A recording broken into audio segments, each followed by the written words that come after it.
ಎಲ್ಲ ಕಡೆ ಸರ್ಚ್ ಮಾಡಿದರೆ, ಆದರೆ ಇದು ಪ್ರಜ್ವಲ್ ರೇವಣ್ಣ ಬ್ಯಾರಕ್ನಲ್ಲಿ ಒಂದು ಅದೇ ಏನು ಹೇಳಿದ್ದೀರಾ ಈ ಮೊಬೈಲ್ ಮತ್ತು ಬೇರೆ ಬೇರೆ ಅದು ಸಾಮಾನುಗಳು ಸಿಕ್ಕಿದೆ.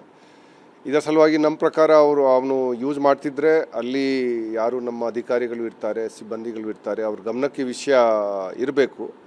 ಮತ್ತು ನಾವು ಚೆಕ್ ಮಾಡಬೇಕು, ಏನಾದರೂ ವೈಫೈ ಕನೆಕ್ಷನ್ ಅಥವಾ ವೈಫೈದು ಏನಾದರೂ ಮಿಸ್ಯೂಸ್ ಆಗಿದೆ ಅದು ಕೂಡ ನಾವು ಚೆಕ್ ಮಾಡಬೇಕಾಗತ್ತೆ.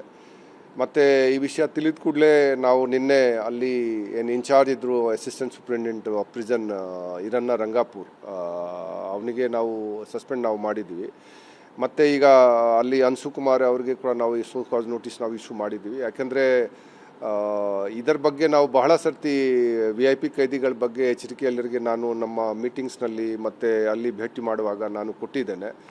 ಮತ್ತು ಅವರು ನಿನ್ನೆ ಪ್ರಜ್ವಲ್ ರೇವಣ್ಣ ಕೈದಿದ್ದು ವಸ್ತ್ರ ಕೂಡ ಅವನು ಹಾಕಿರಲಿಲ್ಲ.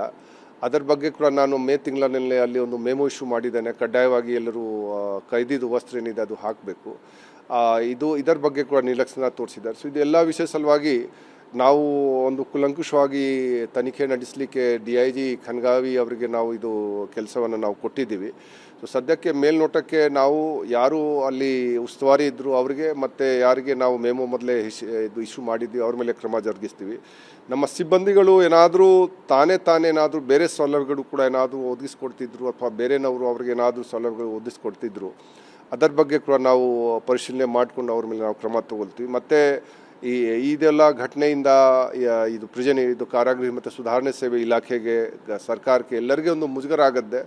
ಇದರ ಸಲುವಾಗಿ ನಾವು ಕಠಿಣ ಕ್ರಮವನ್ನು ನಾವು ಜರುಗಿಸಬೇಕಾಗತ್ತೆ. ಬಹಳಷ್ಟು ಜನ ಮೇಲೆ ನಾವು ಕ್ರಮ ತಗೊಂಡಿದ್ವಿ ಈಗಲೇ, ಆದರೂ ಕೂಡ ಅದು ಒಂದು ನಮ್ಮ ಪ್ರಕಾರ ಒಂದು ಏನು ನಾವು ಹೇಳ್ಬೋದು ಈ ತುಂಬ ಬೇಜಾರು ಕೂಡ ಆಗತ್ತೆ. ಮತ್ತು ನಮಗೆ ಇದು ಎಷ್ಟು ಜನಕ್ಕೆ ನಾವು ಸಸ್ಪೆಂಡ್ ಮಾಡಬೇಕು, ಎಷ್ಟು ಜನಕ್ಕೆ ನಾವು ಡಿಸ್ಮಿಸ್ ಮಾಡಬೇಕು. ಆದರೆ ತಪ್ಪು ಅವರು ಮಾಡ್ತಿದ್ರೆ ನಾವು ಅವ್ರ ಮೇಲೆ ಕ್ರಮ ತಗೊಳ್ಳೇಬೇಕಾಗತ್ತೆ. ನಾವು ಸಹಿಸ್ಕೊಳ್ಳೋಕ್ಕೆ ಆಗಲ್ಲ. ನಾವು ನಮ್ಮ ಅಧಿಕಾರಿಗಳಿಗೆ ನಾವು ಎಚ್ಚರಿಕೆ ಕೊಡ್ತಾ ಇದ್ವಿ. ಈಗ ಮುಂದೆ ಅವರು ನಿಲ್ಲಿಸಲಿಲ್ಲ ಮತ್ತು ನಾವು ಎಷ್ಟು ಮಟ್ಟಿಗೆ ಇದು ಆಗುತ್ತೆ, ಯಾರು ತಪ್ಪು ಮಾಡಿದರೆ ಮತ್ತೆ ಅವ್ರಿಗೆ ಬಿಡೋಕ್ಕೆ ಅದು ಯಾವುದು ಪ್ರಮೇಯ ಬರಲ್ಲ. ಸೊ ಈ ಪ್ರಕಾರ ಯಾರು ಕೈ ಜೋಡಿಸಬಾರ್ದು. ಯಾರು ನಮ್ಮ ಕಾರಾಗೃಹ ಮತ್ತು ಸುಧಾರಣಾ ಸೇವೆ ಇಲಾಖೆಗೆ ಏನಿದೆ ನಾವು ಒಂದು ಕೈದಿಗಳದ್ದು ಸುಧಾರಣೆ ಸಲುವಾಗಿ ಪ್ರಯತ್ನ ಮಾಡಬೇಕು. ಅದು ಬಿಟ್ಟು ನಾವು ನಮ್ಮ ಪ್ರಿಸನ್ ಆಫೀಸರ್ಸ್, ಪ್ರಿಸನ್ ಸ್ಟಾಫ್ದು ಅವರದ್ದು ಸುಧಾರಣೆ ಸಲುವಾಗಿ ಕ್ರಮ ಅದು ತೊಗೊಳ್ಬೇಕಾಗತ್ತೆ. ನಾವು ಹೇಳ್ತಾ ಇರ್ತೀವಿ ಆ ವಿಷಯ. ಅದು ನಿಜಾನೇ, ಫಸ್ಟ್ ನಾವೇ ಸರಿ ಆಗಬೇಕು, ಆನಂತರ ನಾವು ಅವ್ರು ಸರಿ ಮಾಡೋದಿರುತ್ತೆ. ನಾವು ಸರಿ ಇಲ್ಲದಿದ್ದರೆ ಮತ್ತು ಅವರಿಗೆ ಬೇರೆ ಬೇರೆ ಸವಲತ್ತು ಕೊಡ್ತಿದ್ರೆ ಅದು ಇಲ್ಲ ಸರಿ ಆಗಲ್ಲ. ಆದರೆ ನಾವು ಚಾರ್ಜ್ ತೊಗೊಂಡಿದ ನಂತರ ಬಹಳಷ್ಟು ಕಡೆ ನಾವೆಲ್ಲ ದಾಳಿ ನಾವು ನಡೆಸಿದ್ವಿ. ಎಲ್ಲ ಕಾರಾಗೃಹಗಳಿಂದ ಸತತವಾಗಿ ಎಲ್ಲ ಕಡೆ ಸರ್ಚ್ ಇದು ಆಗ್ತಾನೆ ಇದೆ.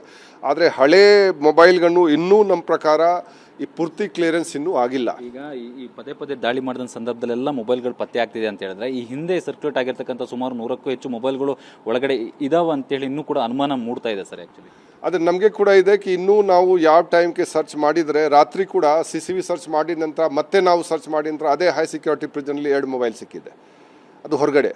ಸೊ ಅದರ ಅರ್ಥ ಆಗಿ ಇದು ಹಳೆಯ ಸ್ಟಾಕ್ಗಳು ಏನಿದೆ ಅವರು ಬೇರೆ ಬೇರೆ ಕಡೆ ಎಲ್ಲ ಇಟ್ಟಿದ್ದಾರೆ. ಅವರು ಜಮೀನು ಕೆಳಗಡೆ ಇರ್ಬೋದು ಅಥವಾ ಗೋಡೆಯಲ್ಲಿ ಇರ್ಬೋದು ಅಥವಾ ನಮಗೆ ಗೊತ್ತಿಲ್ಲದೆ ಜಾಗದಲ್ಲಿ ಇರ್ಬೋದು ಈ ರೀತಿ. ಮತ್ತು ಜಾಮರ್ಸ್ ಏನು ಸಮಸ್ಯೆ ಇದೆ, ಜಾಮರ್ಸ್ ಕೂಡ ಅದು ಬ್ಲ್ಯಾಕ್ ಸ್ಪಾಟ್ ನಾವು ಕಳೆದ 6-7 ತಿಂಗಳಿಂದ ಜಾಮರ್ ಸಮರ್ಪಕವಾಗಿ ಕೆಲಸ ಮಾಡಬೇಕು.